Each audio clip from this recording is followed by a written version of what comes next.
We're starting to get our arms around the impacts of COVID on labor markets. And here are some of the highlights. And we've actually started to write about some of this, Wendell. So if you take the United States, and the patterns for Europe are actually quite similar, but I certainly remember, at least off the top of my head, the numbers for the United States. So I'll describe those. And the European ones are directionally similar, although slightly better, actually. But let me describe the US.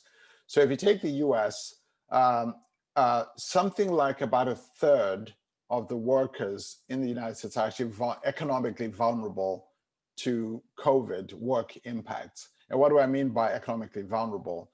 So the third consists of people who have either already been laid off or have been furloughed or are experiencing reduced work hours or reduced wages for some combination of reasons. That's a much larger number than the unemployment data suggests, but that's the vulnerability. That vulnerability is a function of either because of the shutdowns that we've had, so people can't go to work, or because demand in that sector has dropped dramatically. Think hospitality, for example, which has been very, very, very high hit. Or think about some parts of retail, for example. So that's roughly a third. That's a very large number.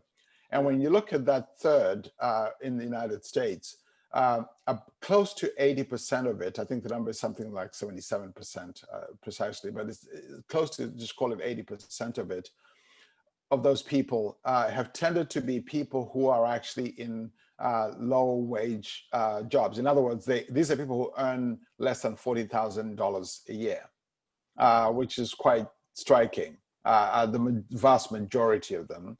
And also they're disproportionately people of color, just because of the occupation profiles of who's typically been in what occupations in what sectors. So they tend to be disproportionate people of color, which is quite striking. The other thing that's also striking, Wendell, is we all, if you read the popular press, you would think everybody can work from home. Well, that's actually not true. In fact, when you look at it, the range is by, various people have tried to estimate who can actually do their work from home, can work actually be done remotely and from home. Our estimates suggest it's about 20%. I've seen estimates as high as 33% or 30%, but no one is saying 100%. So even if you take the upper end of that and say, well, a third of the people can work from home, there's still another 2/3 who actually, to do work, have to show up somewhere in some physical place. So if you'd read the news, you'd think everybody is spending time on Zoom like we are and working this way. That's actually a minority of people. So we have to think about these work effects, which are quite profound.